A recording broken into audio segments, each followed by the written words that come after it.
Great. So again, hi everyone. My name is Kate. I'm the CEO and co-founder of Amazy.uk. At Amazy, we help educators and schools create interactive lessons, track progress, share these lesson materials with students and other community members. And today we have our event, Amazy Conference. In this event, we have 3 speakers. Abigail, she is connecting from Tokyo, Japan. Can you imagine how far it is, right? Carol is connecting from North America. And Laura is connecting from Switzerland. So I hope today is going to bring lots of inspiration and nice contacts for everyone. And we're going to start with the first talk, which will go from Abigail from Japan. So Abigail, will you please share your screen and start talking? And I will mute myself. The format is 15 minutes talk and 15 minutes Q&A. Please feel free to write all the questions in the chat when you have them during the talk. After Abigail finishes, we will look through all the questions and we will have a discussion.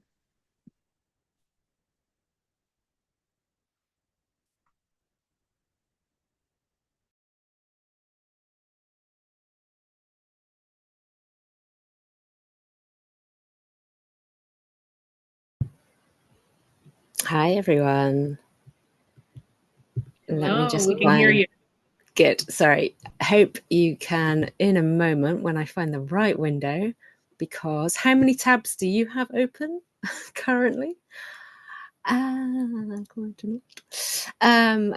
it's here somewhere. Just a moment, please. There we go. I've got a lovely Canva presentation to share with you. Hope you can see.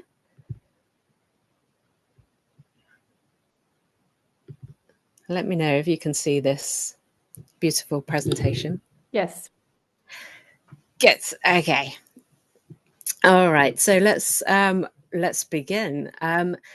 My presentation, The Secret to Mastering a New Language and Your Business. My name's Abigail Fulbrook. I'm from the UK and I'm currently in Japan, where it's nearly 11:30 at night. So forgive me if I'm a bit sleepy.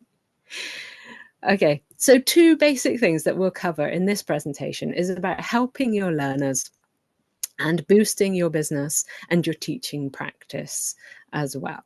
So let's go for it. Can you guess? I want to know, what's the secret? There's one thing that will make a huge difference to your learners and to you, in my opinion. Do you have any ideas what that might be? If you've seen any of my presentations before, you know this. Let me know in the comments if you have any ideas.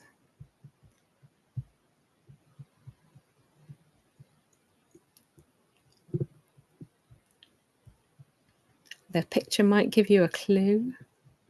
Hey Jade, how are you doing? Personal touch, fun, good points, yeah. Having fun, yeah. Interactive elements, that's, yeah, good. Nobody's got it yet though. My chat, yeah. Lots of positive emotions, feeling connected, personalization, just being interested yourself in what you're teaching. That's very important. I agree. Community. That's our topic, isn't it? Community. So basically, in my opinion, the secret is not a secret. It's friends. Both for mastering a language and your business and your teaching is friends, connections, networks, your community. Makes a really big difference to all of this. Okay. So why is that? Let's think about the language learning side. So my opinion, what I've experienced myself, is when you like the people that you talk to, you want to talk more. Have you found that? Have you ever found that when you're learning, if you actually are friends with people and you have a need and you want to talk to them, then you want to learn more language. You have a need to express yourself to your friends. So it's a real intrinsic motivation. And therefore, learning more grammar, more vocabulary, getting your pronunciation spot on, your desire to do all that when you like who you're talking to and what you talk about is just so much easier, and gives you more motivation and incentive to do it. Okay, controversial opinion for you. Learners don't need more language. When we live in this world of endless TikToks, reels, podcast streaming, everything, there's an app for everything. You don't have to go through the grammar. You can just do it on your app.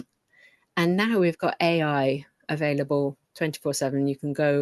You can chat, you can type, you can talk, you can go to an AI bot any hour of the day. Learners don't need more language from us teachers. What they do need is, firstly, context to understand when and how to use the language that they're hearing. They need more ways to practice what they know, and they need more speaking practice for sure. And when they're doing that speaking practice, it needs to be relevant and it needs to be memorable. So they all learn those new words, that new vocabulary, the new grammar points. And memorable doesn't have to mean big occasions like a wedding or their favorite football team winning the tournament. It can be having a great chat with a friend. That's memorable. And even beginners, yes, even beginners don't need that much new language, but they need lots of opportunity to practice that. Okay, so this is the difference that we can make as teachers. We can provide safe spaces to practice and to meet like-minded people and to offer human conversation and connection. And we can provide that space where they need to speak, want to speak, and therefore want to learn more, to speak more. Okay, how do I know? Because this happened to me. I'm in Japan. I have to learn Japanese. And this is a problem. When you have to learn something, of course, my brain rebels and say, no, we don't have to do this. So when I started to make friends in Japanese, and actually friends who I could exchange language with, I found something very different to in the classroom. I wanted to speak more Japanese, and I wanted lots more words, lots more vocabulary than I was getting just from the classroom. So that inspired me to start a conversation club.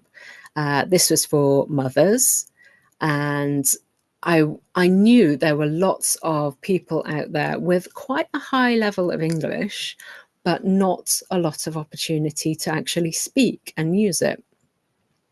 So I started the conversation club, and it's a very flexible place. People could come and drop in and just chat. We'd have a topic every week, and they would chat about this topic or go off and, as conversations do, end up in a completely different place. But it was amazing to see those learners who had a lot of knowledge in their heads, but often couldn't get it out of their mouths. Going from that hesitation and that searching for the right phrase and that right grammar to just feeling more confident and fluent because they were speaking, because they were friends and they felt safe and they wanted to speak about things. So that's made a huge difference. Friends is what made the difference to them and to me as well. So what about business and teaching? Do you need to be friends with teachers? Do you need to be friends with other businesses? Aren't they the competition? Won't they copy me? I think if we're talking about teaching English, there are 2 billion learners out there. This is something that I like to keep in mind. There are enough learners for every teacher. So I don't think of other teachers as the competition, because there's enough for everyone. You don't have to be for every single learner. In fact, you can't serve everyone. When there's 2 billion people, there's no way you can serve everyone. So be happy to work with other teachers. And the thought about, will they copy me? It's possible. It's true. When you're public and when you share what you do, it's possible that people will copy you. And does it matter? It can, yes. It's your intellectual property. We don't want people to steal it. But on the other hand, copying imitation is the sincerest form of flattery. It's true. So when we're out there on the internet, we have to be careful to protect our intellectual property, but also realize that people will copy you. I'd love to know your thoughts about that. How do you feel about the competition and the copying aspect of things? How does that make you feel? I'll have a pause there. You can let me know in the comments.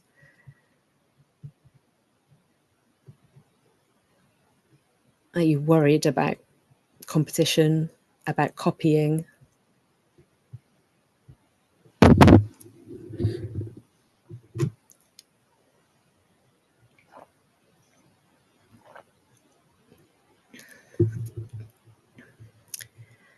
I'm going to have a look at the comments.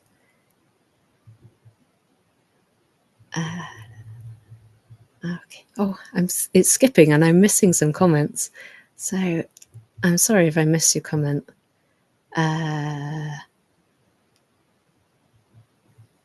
It's a group of people in the right way. I'll come back to that one. Sorry, it's skipping and I'm missing that comment about grouping people.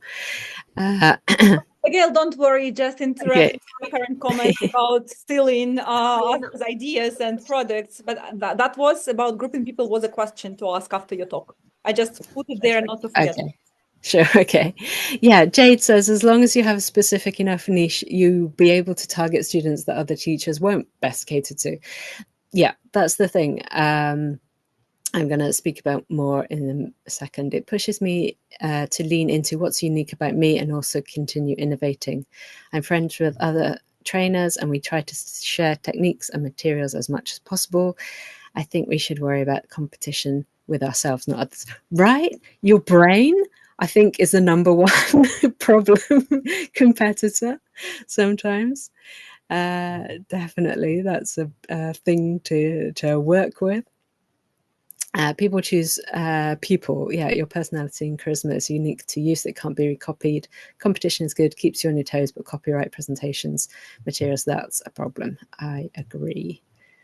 Okay, thank you. And what I was going to say, working, I think teachers, we do this, we do collaboration. But the internet kind of makes us want to work in isolation as well. They both have their good points, of course. When you're working by yourself, you can move fast. You have maximum flexibility, suits you. You don't have to wait around for people to do their bit, reply to your email. And your personality can shine through in your own materials. Whereas with the collaboration, you might have more opportunities coming through. You get more support, moral support, technical support in all the ways. And you can utilize everyone's skills. So yeah, we all have our different personalities. We all have our strengths and our weaknesses working together. We can use the best of everyone. So there's good points and drawbacks to both. I would say, as a teacher, I want to do both of these. I want to collaborate, and I want to do some things by myself. There's only one of me. So yeah, both ways to work are good. So yeah, having a community, having a supportive community, or as we used to say, a school around you, makes a big difference to your teaching and business.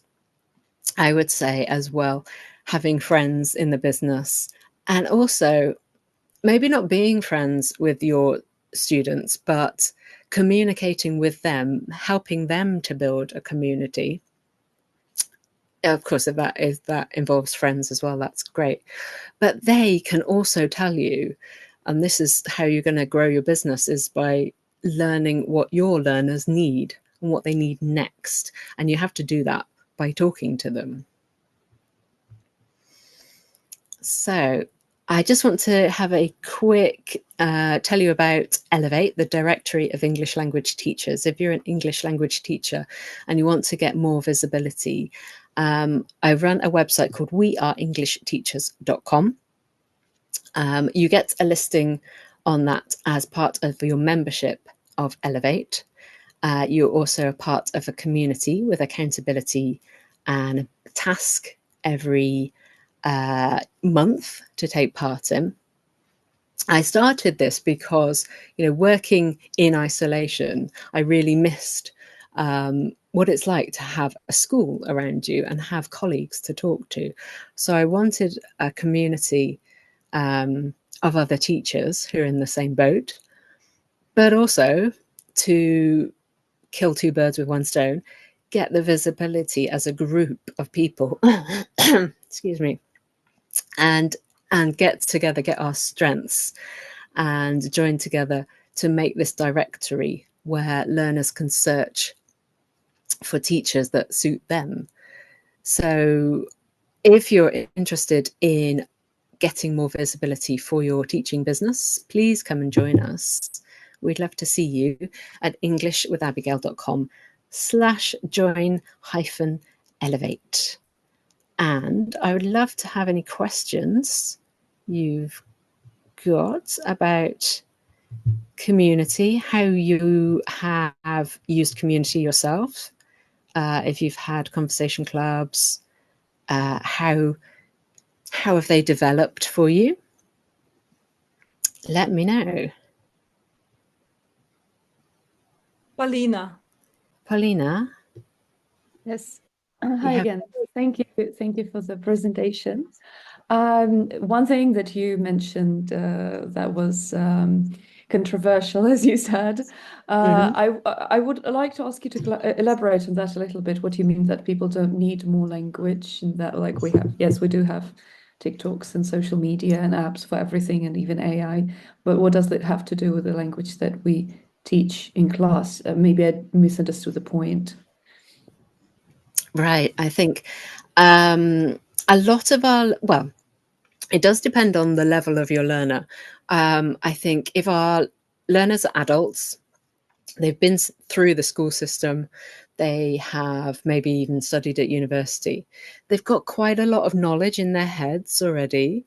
And if they're actively using English language media as well, they've got stuff coming in as well. So they've got this school knowledge, they've got more recent knowledge from social media. So I think they have a lot of passive knowledge. That's my point, really. They've got a lot of passive knowledge. What we need to do is give them opportunities to use it and to trust themselves that they actually know enough. That's a thing I see, especially with the higher levels, maybe intermediate and above. They think they need more. They need more grammar, more vocabulary. But actually, passively, they have a lot of knowledge there. So, yeah, that's my point. Help them to trust themselves that they've got enough to have a conversation and to have a good conversation as well, because they can. They can. I see. Thank you. Okay. Thank you very much, Abigail, and special thanks to you because you managed have this talk at 11:30 p.m. You are my hero today. So really, I would like to get back to one of the questions in the chat. So how to group people in the right way? That was the question from me, because in my previous life before Amazy, I used to manage a language school, and sometimes we were really struggling on how to group people in the right way, because people can have different personalities, they can have different cultural background, different beliefs, etc. So the case was not to create an environment where one participant would feel like not very comfortable. You know what I mean? Because sometimes like we are different, right? So how do you approach here? Yeah, that's why I started the conversation club with mothers. So we all had a sort of common experience of being a mother. And I think doing it by interests is a really interesting way to do it rather than by level. Then you can, depends how many people we're talking about, of course, but if everyone's interested in, for example, handcrafts, you know, they might have quite a specialized knowledge about that particular area of their interest. And, you know, everyone's got a common vocabulary, as we found with mums. You know, we're all very good at talking about our kids, not so much about maybe politics or something else more deep, in depth. But we've got that common language about motherhood. And yeah, once a lot of our conversations would actually, whatever topic we started on, we'd get back to, you know, the impact on our kids, the impact of us being mothers. So that kind of common point was really brought us all together. And you know, the language levels in terms of, you know, A1 or B2 weren't so important then, because we all could say, I know that feeling, and that's more important. Yeah, thank you very much for sharing that. It's really, really interesting.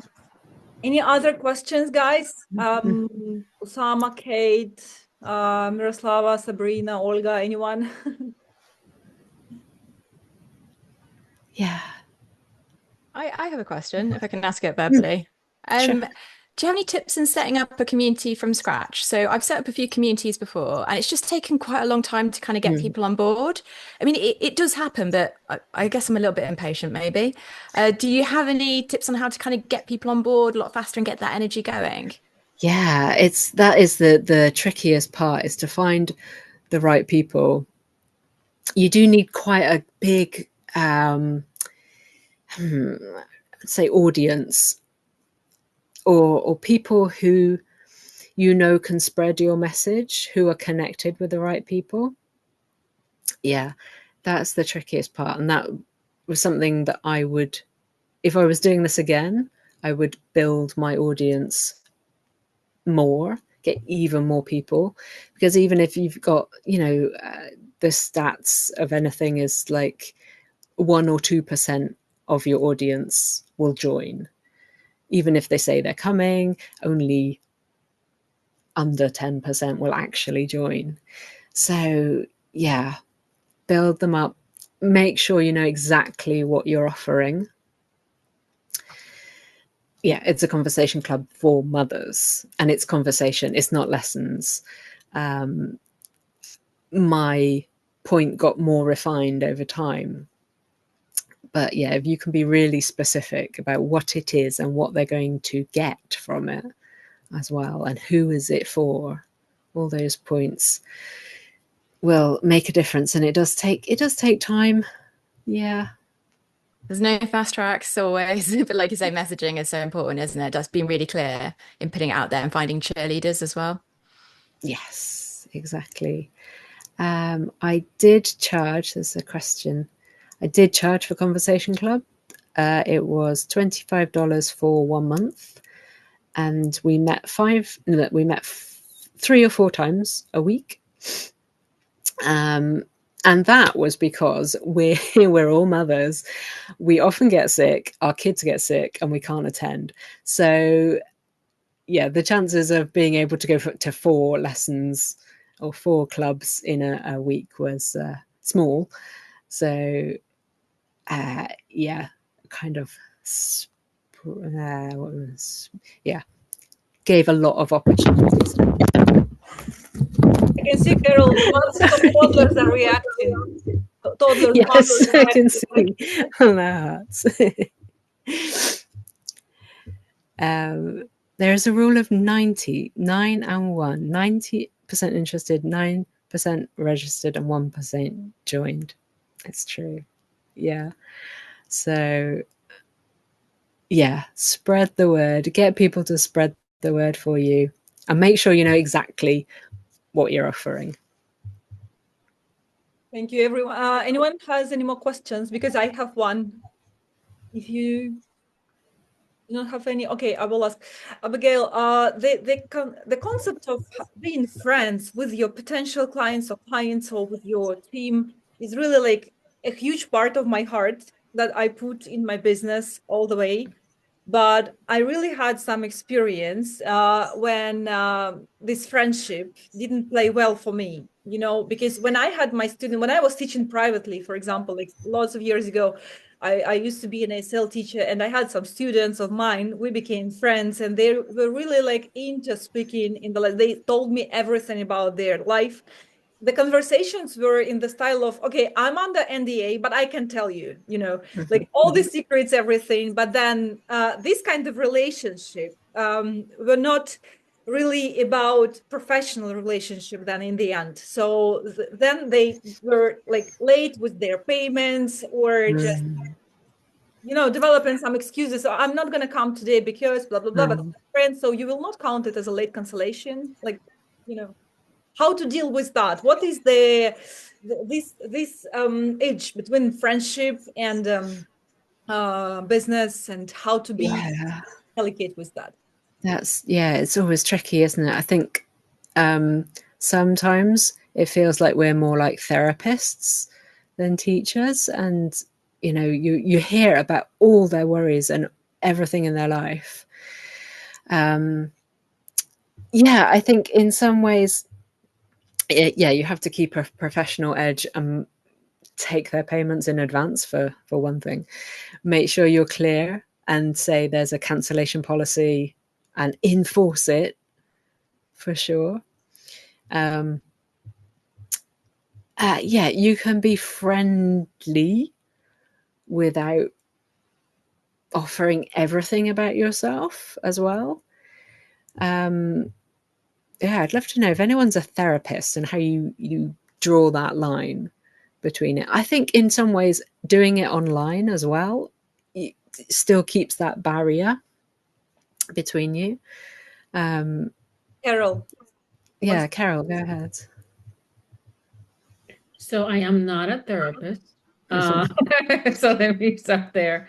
But I think as a coach, I that happens quite a lot, especially when you're coaching people and like life and work blends, right? Like there's no way for you to like you're struggling at home, it's gonna bleed into work and vice versa. It's a genuine challenge to keep them both separate. I think for me, I try to be present as a human for that person, but I'm also very quick to express the need for mental health specialists that specialize in that. Like, and I bring my own experience with being with a therapist for 4 years, right? And how much that shaped me and how much that helped me. And I strongly recommend for them to talk to a mental health professional. And as a human, I just try to stay present in the moment with that person, what they're going through, and acknowledging what's happening. But I can see because we do have a product that we foresee building a community, a large community that involves engagement and all that in the future. And I cannot see, it's like I have to constantly stay on my toes for that one because it's more life coaching stuff than it is actual work coaching. So I just stay present, but I make clear and always have available different areas that they can explore, and links and other people that I follow, other resources that I use available at other times when that kind of moment pivots. Yeah, yeah, yeah. You don't need to. It feels like we're therapists, but you're not. Yeah, have that list of. If it gets to that, then yeah, Yes. say this is not my job. You should maybe think about someone who can really help. It escalates quickly too. Because like talking about something, and then it's like, and my mother did this to me when I was 8, and I'm like, oh, okay. Yeah, I You're had like, such an experience at one of my lessons. Like I was, and my student, he was like, I was 16, and like, and he shared very personal stuff. So that was like, I felt really like, exhausted because I was yes. not supposed to have this experience with him.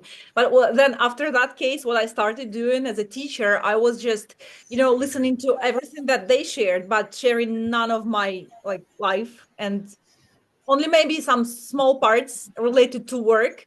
Oh, we're gonna have this event, come and join us, or something like that, but Yes. nothing personal. Yeah, I for me in my line of work and kind of like what we do, authenticity is very important, and to be able to share some of you. But like I say this, I think to Kate quite often. At work, people think they know everything about me, but all they know is this little.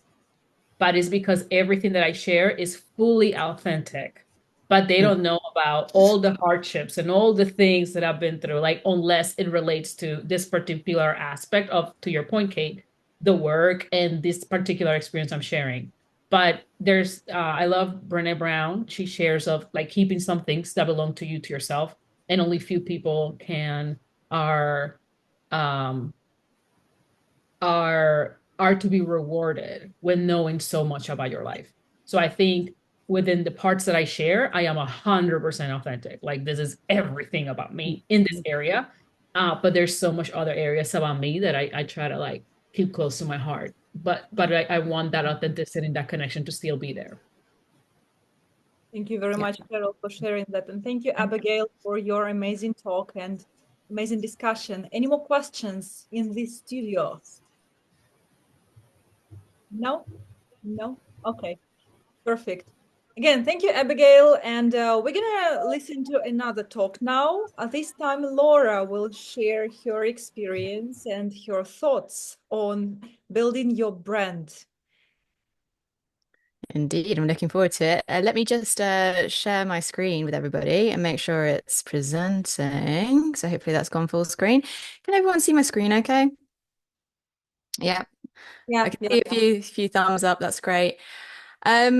What I'm going to do is I'm going to go through this talk, but I encourage you to like take notes and ask questions, and we can do that towards the end. It's a bit tricky for me to kind of multitask and monitor the chat and also present without moving through screens. So it's not that I don't want to answer your questions. I very much do, but I want to leave a big chunk of time of that at the end. So thanks so much, Kate, for inviting me. And thank you, Abigail, for that lovely, inspiring talk. I'm really happy to be here. And I also just want to start by saying congratulations to Kate and the Amazy team for their recent investment. I think that's incredibly inspiring and a wonderful story. I saw first thing Monday morning, opening my LinkedIn, and I'm just so grateful to kind of be in this space with inspiring educators and fellow business owners. Thank you. So most welcome. Thank you. Thank you for sharing it. My name is Laura Wilkes, and I am a video and podcast producer. So I'm also the founder of Communicating for Impact. This is my production company. I'm one of the few women who owns a production company. So seeing Kate get funding and opportunities like that is such a drive for women like me in my industry to take up space and to knock on doors and to not give up. Also, we just launched the video venture today, so I won't be able to spend the whole of today with you, but I very much want to stay around to answer a few questions before I pop off today, because we've just launched the Video Venturer, which is our latest program, which is designed to help you record great short form videos for your business. So we talked about telling people about what you do, getting the word out there, not just teaching content, don't give away your stuff for free, but actually talking about the value you offer your students or your clients conference, how you do that, sharing testimonials, sharing stories, because that's really what will connect with people and draw them into your community, into your world. So feel free to check that out and ask me questions about that. I'm also the founder, one of the co-founders of TESOL Pop, and I'm the host. We're the top 10% of podcasts globally. We started recording in a cupboard, not really having much of an idea of where we're going, but 6.5 years on, here we are. So it can happen for everyone. You don't need to have the latest equipment or even the most baked out idea to get started and start recording. So let's explore in these 15 minutes what branding is, why it's valuable, and how to start. And my goodness, this is a big topic, isn't it, to fit into 15 minutes? But I do like a challenge. I like a challenge, so let's go for it. So throughout this session, I invite you to obviously note down your questions, share ideas, and collaborate, chat with each other. This is a great space to bounce ideas and to draw those connections and think about what you want to take away. And most importantly, I want you to come away from my talk today feeling inspired to take action, whatever that action may look like. Small actions can lead to big results. So maybe today you walk away and you think, you know what, I'm going to create some templates for the materials I'm creating, or I'm going to align all my photos so I'm easy to find on my social media platforms and on the Amazy platform to kind of like start aligning my branding. Like those small things, honestly, they do add up and they count. So yeah, I'm going to be asking you what action you're going to be taking. So let's get started with what is branding? Well, that's a big question, isn't it? Do you want to have a go at actually just sharing some ideas very briefly? And I will try and keep up with the chat. When we say branding, what do you think? You can use emojis or single words.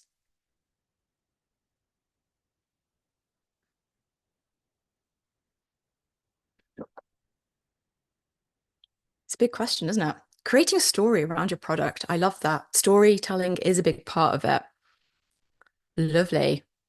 What else? What else comes to mind when we talk about branding?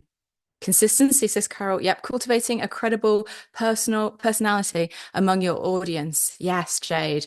Building that know, like, trust factor is really important, isn't it? And showing up for your audience. It can be a collection of symbols as well. Yes, absolutely. Yeah, like your visual identity, that also comes into your branding. Sinead says how you want people to see your business. There's that quote, isn't there, by Jeff Bezos that goes around all the time that says, "Oh, branding's what people say about you when you're not in the room," which is true. I'm just not a fan of Jeff Bezos. I guess that's what the issue is there. Creating how people perceive your product. Yes. Usama, that's exactly what I wanted to say without using the Jeff Bezos quote. Thank you very much for that. Marina, what makes you stand out from the crowd? Brilliant. My goodness, you're already experts on this. This is fantastic. It's all these things, isn't it? So let's go over branding because it's more than just maybe color palettes and logos and a tagline, which I think that's what's traditionally associated with branding. So it's all these things. It's your expertise. It's what makes you unique. So your expertise, maybe as a teacher or an educator, or whatever business you're running, and the experiences you bring as well, whether it's within that subject field or even beyond, all those experiences that make you unique. It's also your style and your approach. And I'm sure we all have different styles from which we kind of approach our work. If you're not too sure about what your style is, ask people you work with to describe you in a few words, and you'll get some feedback in terms of what your style is. And you can also compare yourself to others to see what the difference is. It's also your values in terms of what's important to you and also what isn't your values. You'll notice your values like really come up against a barrier when you see things that clash against them. Earlier in Abigail's talk, we talked about collaborating together and actually building a community. And I saw in the comments that a few of you even have trainers or fellow educators who you collaborate with regularly as part of your kind of business strategy. And I think that's a wonderful example of a collaborative value that you hold. Your brand is also your niche. I think we see this word all the time, don't we? But it's important that you kind of focus on a specific clientele that you serve. And I'll give you an example of when I didn't do this and the consequences of this and how I had to make some changes to focus and it got better results. It is, of course, your visual identity. And this goes through all the things from even the PowerPoint slides I'm using today. They're all part of my colors and it's part of the kind of vibe that I bring at Communicating for Impact. So it's a whole kind of collection. And if you're using Amazy for your materials, it's also like the design of the materials, the way you structure them, all those type of things. Two more things: the impact you have, what your clients say, the testimonials, the feedback you collect, what they say to their friends. And finally, it's your story, your why. Why are you doing what you're doing? What's your purpose? This is all part of your brand. So I hope this gives you a bit of reassurance, because sometimes, I mean, I feel this way as a producer and running my own production company. There's loads of other production companies out there. There's loads of other production companies that could do it cheaper, I guess. They could do much bigger projects. They can turn things around a lot faster. There's always somebody else out there, right? But there's only one communicating for impact. And I know the values of my team. I know what we can do, our experience and expertise that makes us unique. And this gives me confidence going forward. So it doesn't matter how many other production companies open up. I know exactly who we serve and the value we bring to our clients. And that's what makes me keep on showing up with excitement. And in fact, if another production company does open up, like there was one that opened up down the road from me, I'm really excited to go and talk to them to find out what they do and to see if I can hire them for another project that I want to do. So that's, I think I want this to kind of give you confidence that once you know your branding and once you build that, you won't need to kind of think about the competition necessarily, because there's only one of you, right? And you're out there providing a brilliant service to the clients that you serve. So why is it important? Well, I think let's look at an example and tell a story of when I didn't get my branding right, and we can all learn from my experience at my expense. So TESOL Pop, if we go back a few years, TESOL Pop, this isn't the original logo that you're seeing on the left. I was far too embarrassed to show you the original logo. This is logo number 2, because the other one is just dreadful, and I don't want to show it, and I don't want it to be recorded. So this was where we were at, and like just a couple of years ago even, we wanted to serve all teachers as a podcast, which is like, yeah, we're for everyone. We're for all the English teachers. Yeah, everyone's invited. We had this generic artwork, which if you're on a podcast platform looking for a podcast, there's nothing that tells you about a podcast that has a microphone and a speech bubble on it, really. I mean, it's pretty ridiculous, isn't it? Of course, we use microphones and we're talking. It's a podcast. Like the logo says absolutely nothing about the show. So, that this is my artwork to the extent it can go. And as a result, we saw really slow growth. We didn't stand out. People didn't really know if we were for them. People didn't share the podcast, even if they loved it. And they did love it. It's a great podcast. It's great conversations, but it just wasn't going anywhere. And so, I thought I've got to do something about this, because we're not really clear. We're not standing out. We're just generic and blending into the background. So I gave a call to now my creative designer who's on my team, Beryl Kwok, who is absolutely incredible, who was like, Laura, what did you do to the design? Oh my goodness, like what's your brand? Let's go back to the basics. And as you can see, Beryl and I, we sat down and we had a good talk where we went through sketches and went through the process of like, what's important to you? What's your story? Who do you serve? What are your values? So that a whole arc of things we just saw on the previous page where we said your brand and all those elements, we walked through that and we did the work. And you can see the sketches that she started to put together and the reasoning behind those sketches for what became the logo that we have now. And what I love about the sketches of working with a professional designer like Beryl is that she not only like listens to you and asks really hard questions, she also conveys how that translates to design, which I hadn't experienced this before until I worked with a professional designer like Beryl. So you can see from these sketches from 1A and 1B, this is what we kind of came together with. And the P's represent actually 2 people. The chat bubble obviously being the conversation because it's a guest format, and the play button being the fact that we're moving more into video at the time. We're keen to move into YouTube to make us more discoverable and also more accessible now that people can watch with closed captions. So that was a key thing I wanted to kind of emphasize, is that we are moving into the future of podcast media and becoming a vodcast as much as a podcast. And as you can see, she put together a whole guide pack, even a do's and don'ts for me to follow on how to use the logo once she handed it over. I do need this to follow, and I'm sure she'll keep an eye on me in how I use it. And also the animations which she put together for our videos, which is just fantastic. So this whole process was absolutely flabbergasting in terms of like the impact it had. So if we kind of fast forward to this year, we've not only got a clearer visual identity thanks to Beryl, but going through that process of working through those elements, we got clearer on who we're for. So we're not for all ELT teachers, we're for experienced ELT teachers, English language teachers, who are 5+ years into their career post-qualification. We are very consistent and intentional on our format. I asked teachers, why do you listen? They said, I don't have a lot of time. I want to stay up to date. I've already got my qualifications, but I need something to kind of keep me in the know so I can make informed decisions about what I'm doing and where I'm going in my career. Great. We'll stick to under 15 minutes. We'll provide a variety of topics.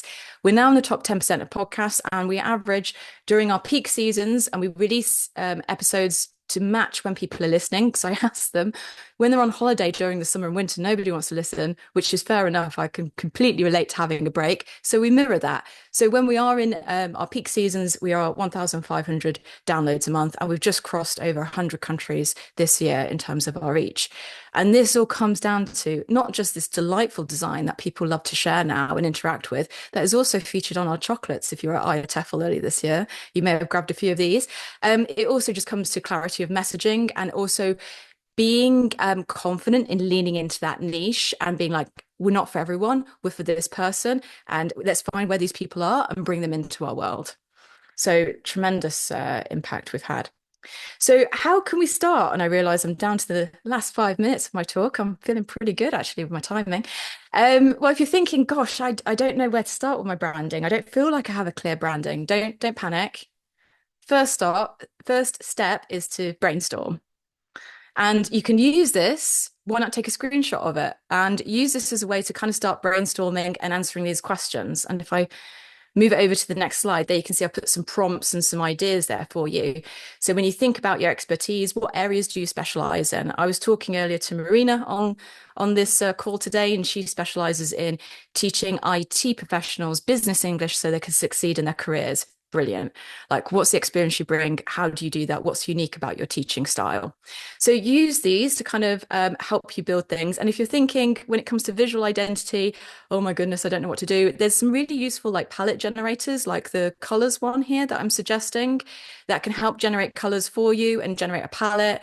And you can play around with that and go with colors that you feel really kind of resonate with you and channel the energy that you want to bring to your brand, rather than having to kind of piece together a palette yourself, which is what I did initially for TESOL Pop. Again, I'm not going to show that example. It's terrible. But yeah, use the resources out there.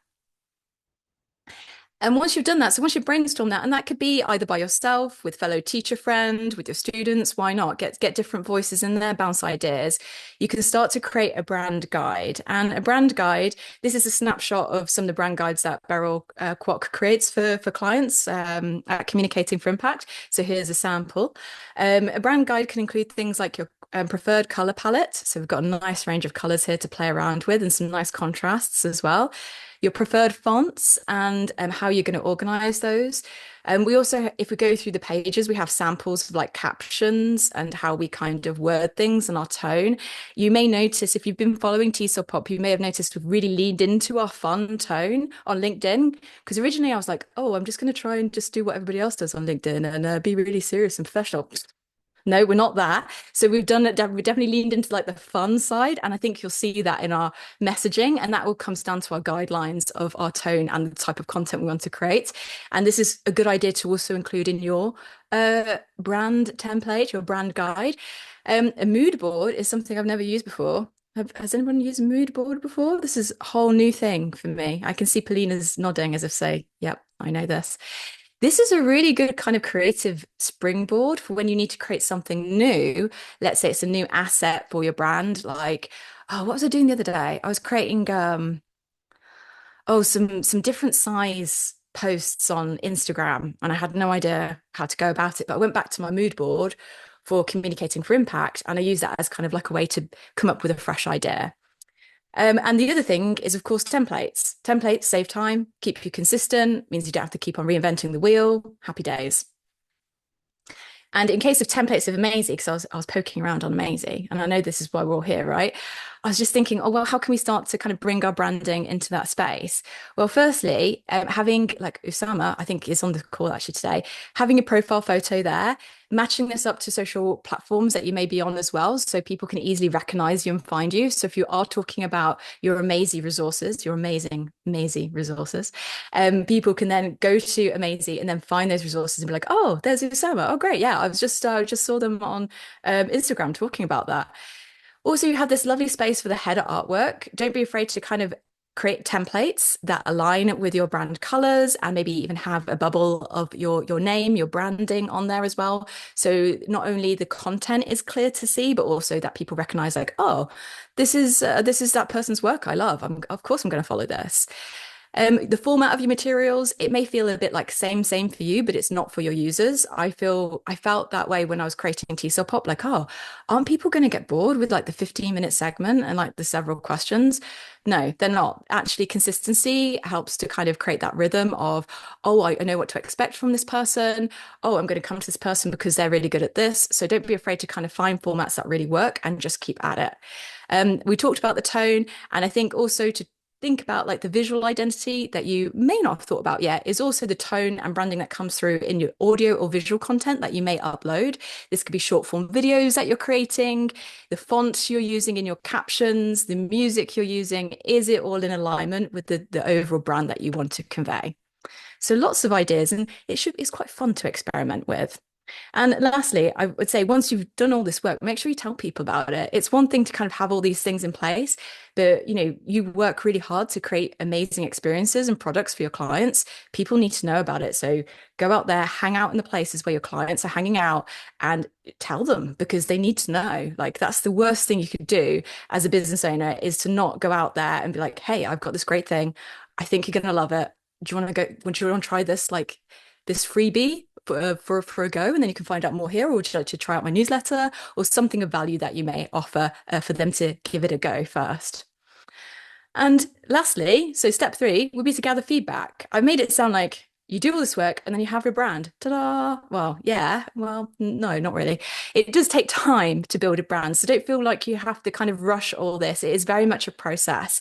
And the wonderful thing is, as you start to grow as a teacherpreneur, as an edupreneur, as an educator in business, your brand can adjust and grow with you. So don't be afraid to kind of revisit things and be like, well, actually, I feel like I've ignored this element of my story. I want to bring this more into it. Or actually, this value is really important to me, and I want to bring this more into the forefront of my brand. So don't be afraid to kind of revisit and mold things and reset or adjust your brand guide packs to go in the direction that you want to go as a business. So I've done 50, is that 15 minutes? Oh yeah, or just a minute over. I want you to think about actions that you can take. So I'm going to give you just a few moments to think about what actions you can take and what questions you'd like to ask. If you are looking for more and you want to record real content to grow your brand, then you know where to find me. I'm at Communicating for Impact, and I'm doing what I just said you should do, and that's tell people about what you do. One of the best places to kind of experience what it's like to work with me and the team is to actually just give our newsletter a try. We put lots of value in there in terms of ideas. We have a bit of fun. So give that a go, sign up to that. You can always unsubscribe if it's not your cup of tea. If you're looking for ideas for both podcasts and videos and live streams for your business. How did I do for time? Was that good, Kate? Oh, you are a star. So I think everybody's just now, you see, the chat was like silent because everybody was listening to you. And I think everyone was trying to catch all your thoughts and ideas because you were like super fast and super amazing. Thank you very much for your talk. Oh, thank you, Vix. Thank you so much. I will slow down now and have a sip of water so people can actually ask questions. I think people were just like, trying to make screenshots of what's going on. Like, really. Yeah. One thing I wanted to mention while I remember that, Laura mentioned that when she started sharing her podcast episodes on LinkedIn, first she was trying to sound very professional, but then she decided to change it and to have the tone of like more fun, fun and maybe even unprofessional. So last week, I guess, I discovered this nice newsletter, Marketing Ideas, and there is the whole article about that. if you want to go viral on LinkedIn, you should sound unprofessional. There is like the whole science about it. So yeah, that really works. It comes back to that authenticity, doesn't it? It's like not trying to shoebox or shoehorn yourself into sounding like someone else, but actually sounding more like yourself. Exactly. But also LinkedIn users, they are used to seeing like, people sharing some professional texts and professional kind of style messages. When they see that something is not very professional, they react and they just, there is more engagement. Yeah. Laura, thanks again. Any question, guys? I will mute myself now because I do have some questions, but let's start from what you have. Okay. Lots of words of gratitude, Laura, all for you. Thank you so much. In the chat. Okay. Any questions? I have a question. How do you not spend too much time on branding? Like I could spend hours just looking through that colors palette thing and go next color, next color, next color, and then getting your logo and doodly doo and all of that. How do you not spend so much time? You mean like going down the rabbit hole and then all of a sudden like the day's gone and you're like, oh, I haven't got a logo yet. Yeah. Okay. That's a good question. I think being very disciplined and strict with your time, I found that with anything I do in business, I have to be quite strict, particularly if it's something I enjoy doing. I tend to be like, oh, I'm working, but I'm not. I'm procrastinating by spending a lot of time playing with the color palette, aren't I? So I think you do have to kind of, set time boundaries. Blocking time, I find works really well for me. And also, I don't expect myself to have the answer within that time. So particularly with the color palettes, when I'm building something new, I found that I've created a few color palettes, left it, and I've come back to it a few days later. I do that also with content that I'm editing, particularly if it's my own content. We edit it and then we come back to it a few days or a day later with fresh eyes. And that can really help to bring a new perspective to it, and also not put pressure that you have to make that decision in that space, but you're kind of doing increments of progress on that specific thing, whether it's colors or a new template for a material or editing a new video style. It's not great, I find, if I try and just do it all in one sitting. Does that answer your question? Like blocking and addressing it like a process. Yeah, absolutely. Thank you. Welcome. Any other questions? I have one. Okay. Yeah, go ahead. Laura, it seems like you are a very structured and like you have everything under control, and your performance is amazing because like your talk and the way you prepared for that talk and everything, like you are a superstar. But have you ever had any experience in this particular business that you're currently doing that you felt like, okay, I'm not gonna continue with that. I feel totally like I'm failed and I feel exhausted. I feel awful. It's not going to work out, because with Amazy, I had it. I mean, like I had some experience when people were telling me it's not going to work and who needs content? Nobody needs content. It's not critical and blah, blah, blah. But what helped you to overcome these moments? And what was it? What was the story? Well, I've got a few stories like that. I think that's perfectly normal. Thank you for the lovely compliment. I'm glad I come across as very organized. Sometimes I'm not that organized. It's just the delivery. The show works out well. So glad it did. When do I have moments of doubt? So I will say, as a woman in production, I do get sometimes some very hard. I have encountered some hard conversations with people that haven't been kind. They are in the minority, but they are quite. They stick with you. Like, oh, you don't have enough funds to start a production company. Oh, well, nobody's going to want to. Why starting a production company in Lucerne? No, nobody's going to come to your studio. So you do get. I have had people say that to me directly, and that's obviously hard stuff. But I think it keeps. I feel sad about that when that happens. That's normal, and sometimes I feel a little bit upset. But I try not to let that kind of detract from the mission of what I'm doing, and I always come back to the clients I've worked with and what they've said. Like the video venture, for example, almost didn't happen because I had a bit of a self-doubt that was triggered by an external factor. But then my client came to me and said, like, when's the video venture happening? I'm really excited about this. I really need help with this. And going back to like why your why, and who you're doing it for, I find just helps to kind of really overcome even the most hardest of conversations or criticisms you may even encounter, whether it's your inner criticism, your inner critic, or even external critics that you may encounter. So I hope that kind of helps folk on this call. If you ever feel those doubts, go back to your why, go back to listening to the clients you serve. That's absolutely true. I had the same with Amazy. Like during the hard times when I saw these emails from our clients and customers saying that you are building an amazing product, keep doing that. I was like, whoo, it's better than money, please. Come again.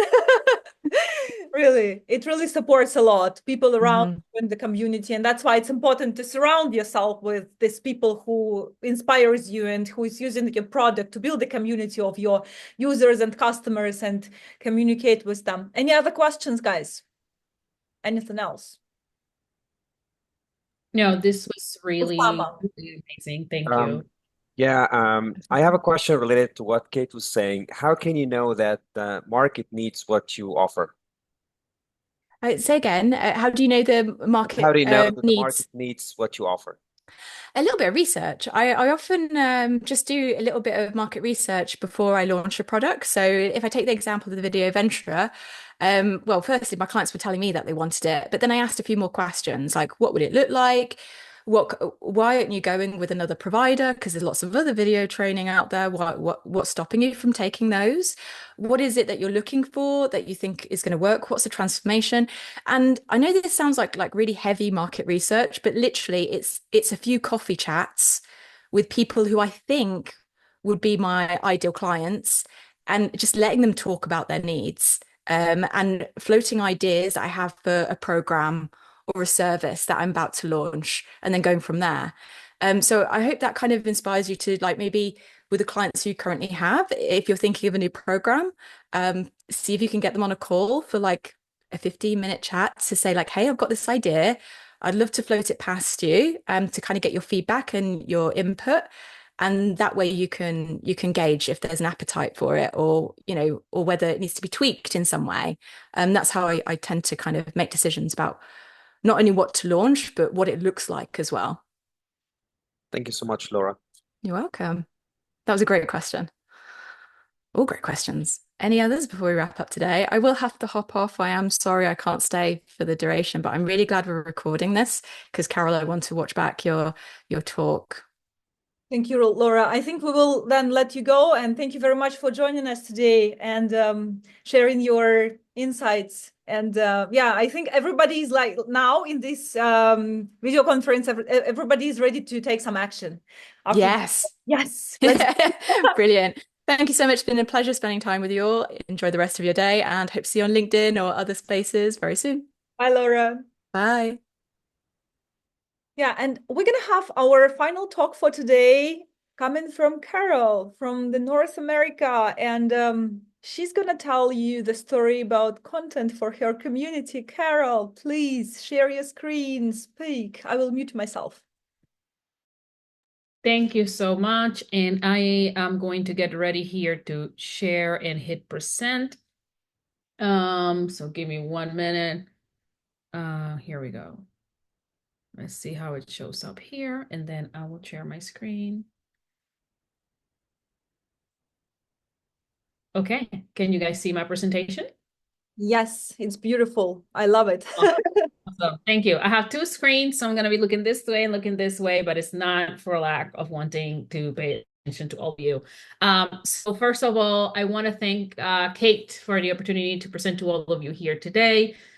This is an amazing community, and I remember her talking about what a Amazy is, and I'm like, wow, where was this when I was trying to learn another language 20 years ago? And like, it would have been so much easier to be able to find communities and to be able to find different ways I want to learn. And it was just amazing. So thank you for having me here. The topic for today is, AI and community creation and being a very unlikely pair. So a little bit about myself. I have my own ed tech company that we specialize in mainly businesses and corporations and allowing people to show up as their authentic self at work.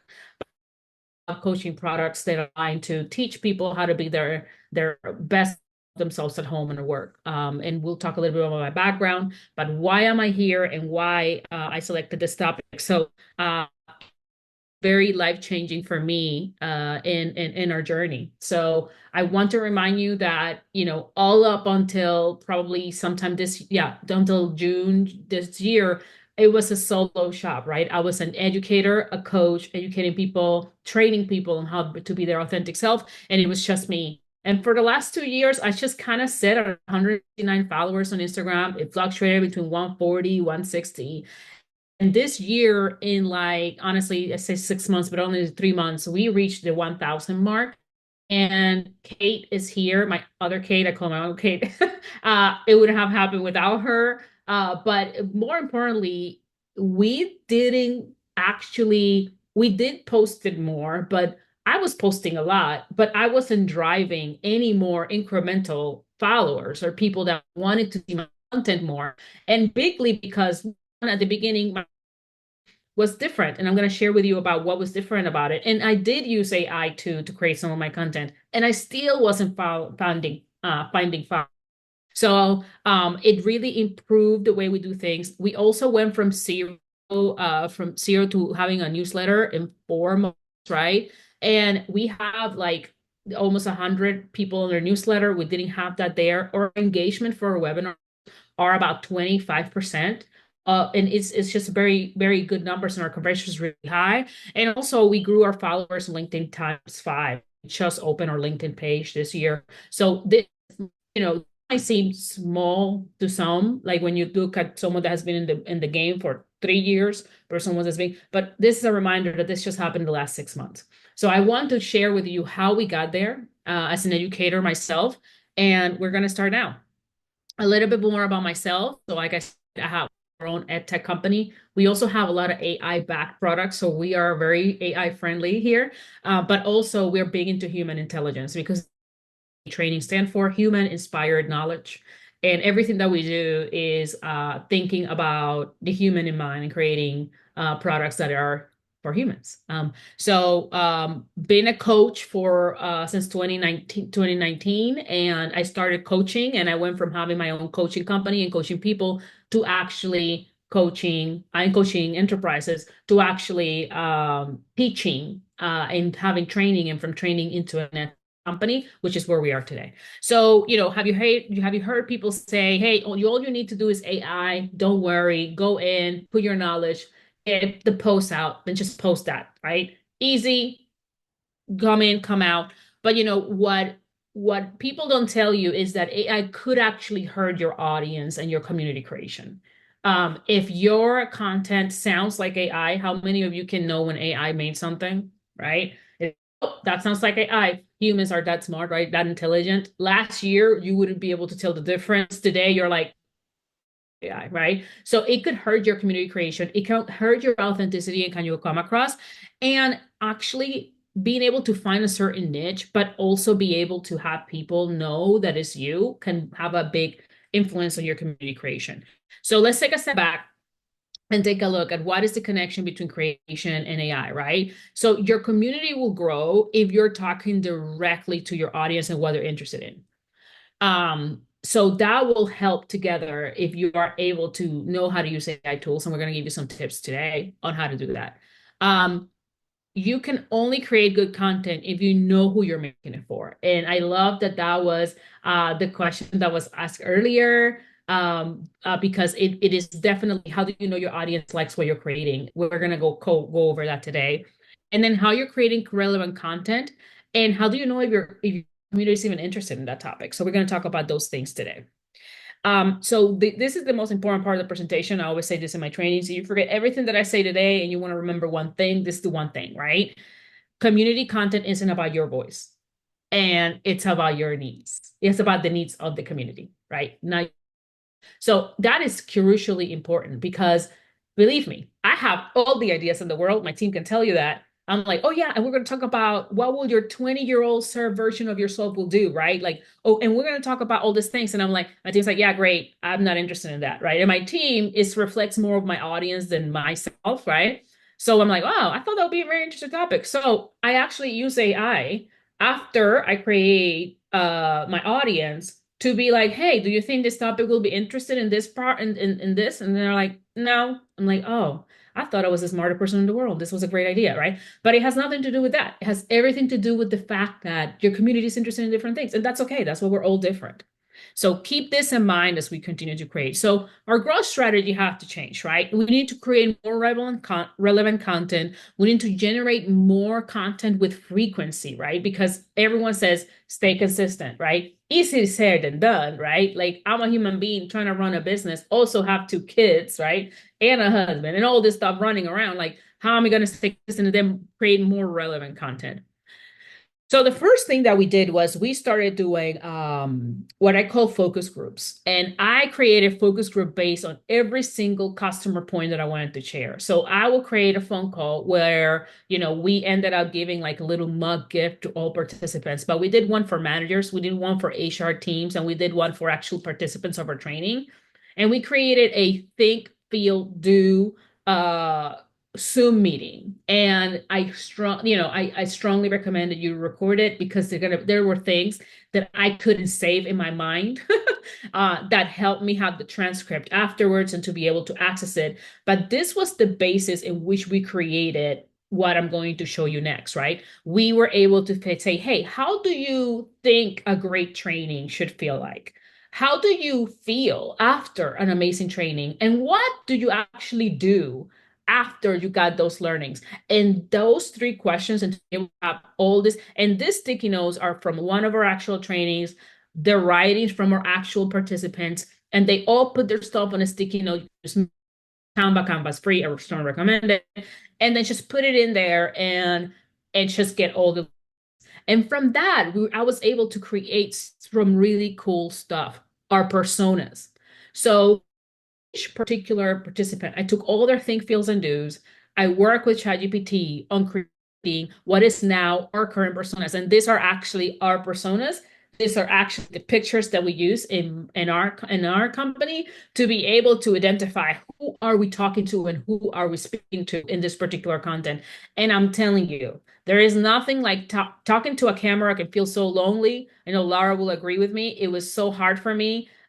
Kate still struggles with me because I'm a completely different person now that I will be if you put a camera in front of me, completely freeze and be like, a robot. But if I know I'm talking to Kevin, it's a different conversation. If I know I'm talking to Claudia or Sarah, it's a different conversation for me to have. And it really helps create content for that audience. So a lot of our content, I run by them, right? And this is an example of a generic chat GPT.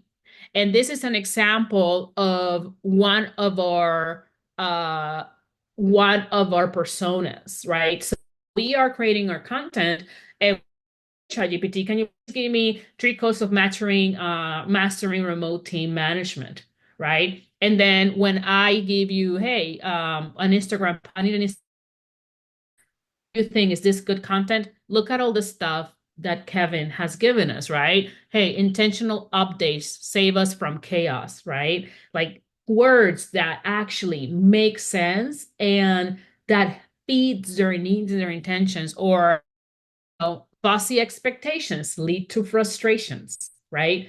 Like that is much better than set early and often, right? Like who that? So it is important to kind of like take those free tools out there, create your personas, and kind of have conversations.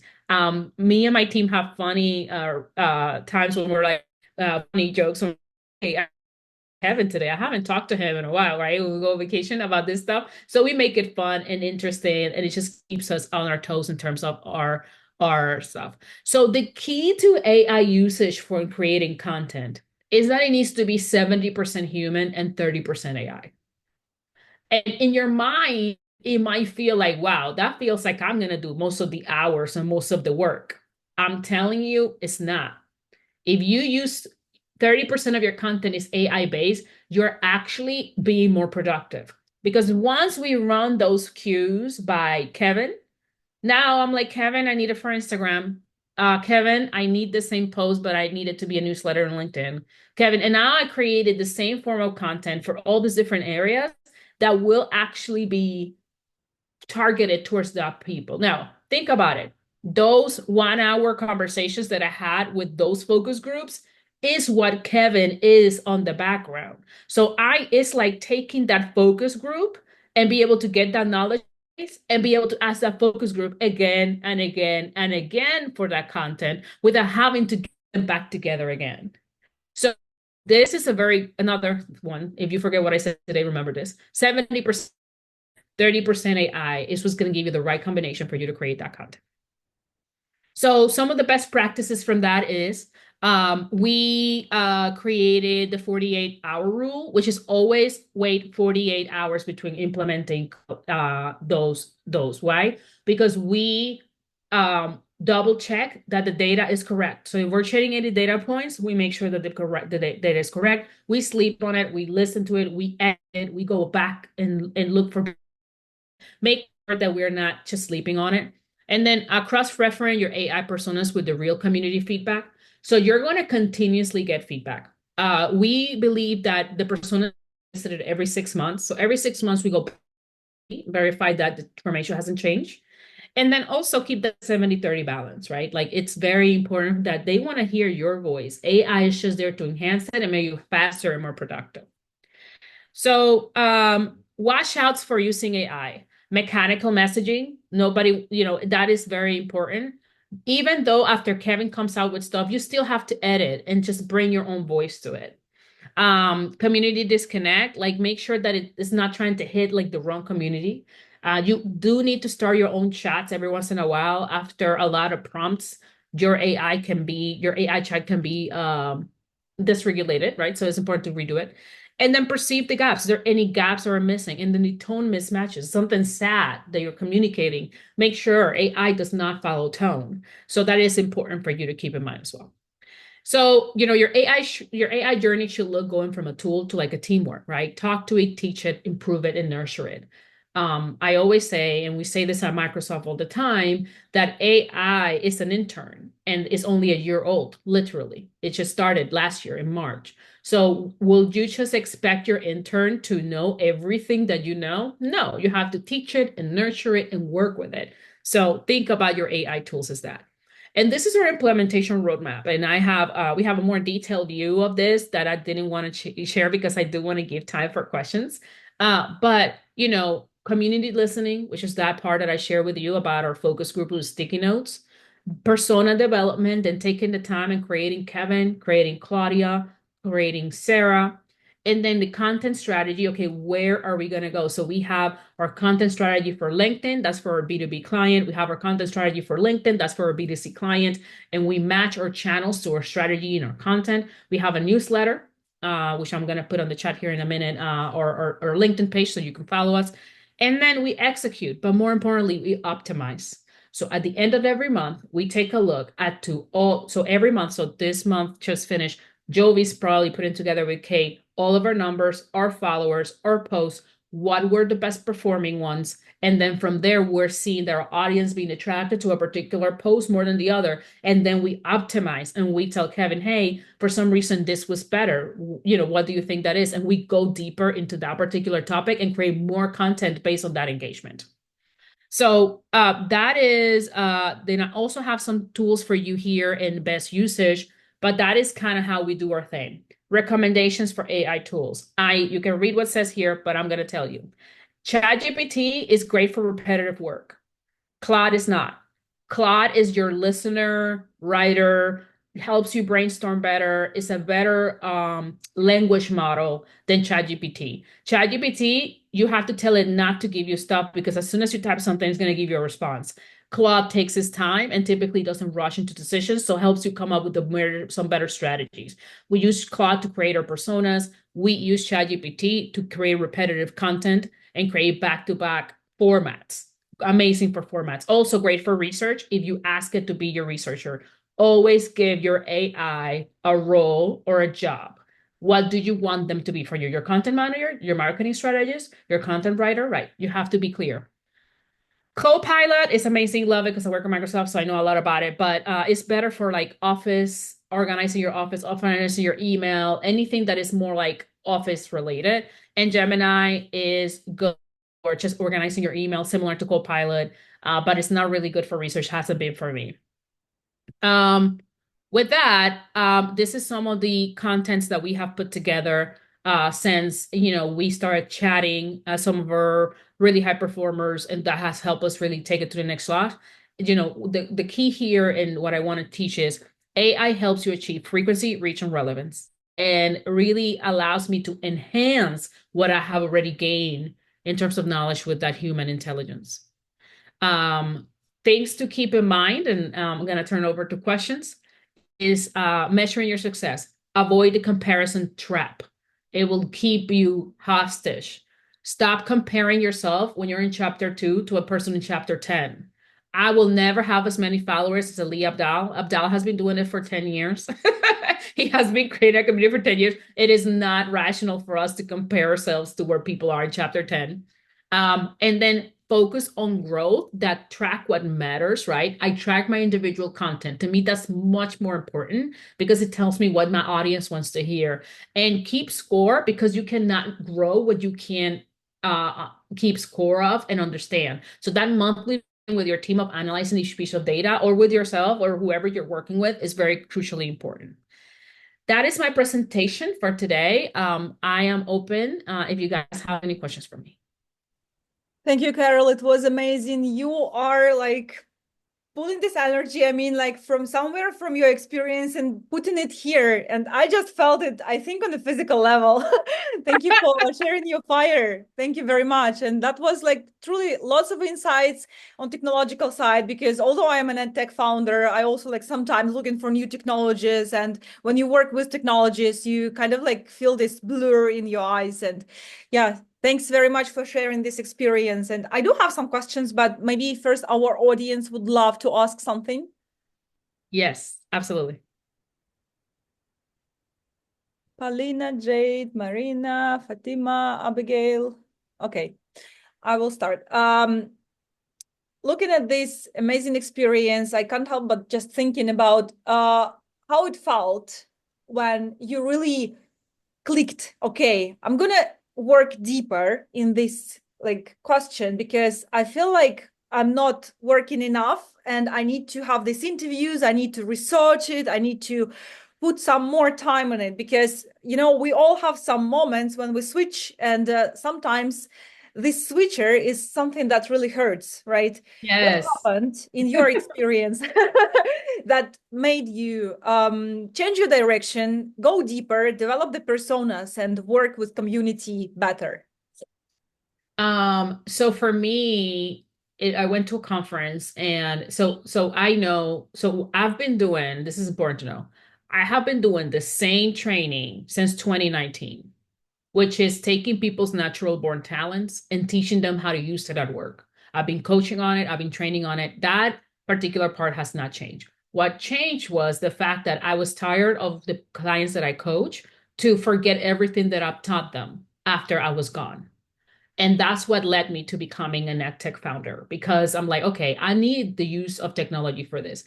Within this market, I realized that the ones that suffer the most of this are remote and hybrid teams. COVID-19 happened, we got hit, and everybody just started working from home. And no one, if I ask you to think about one company that dedicates itself to remote and hybrid teams, there won't be one company that comes to your mind. So I'm like, okay, there's a need and there's a space for me to create here. And once I found that space was through talking to other people, to engaging and seeing, like, I work from home, I work from home, and I work from home, and everything started with I work from home. And then from there, I'm like, okay, so my client is the remote and hybrid worker and leader and like all these people. So I stay there. What I will tell you about the switching need, first of all, I have an amazing team that every time, like, and I have a new idea, and I have a new idea. So I'll tell you, if you have a EdTech founder, coworker that can help you contain your weaknesses, right? And someone that you can bounce at before you start like moving into, please do. I love the presentation Abigail gave earlier of doing it alone in isolation.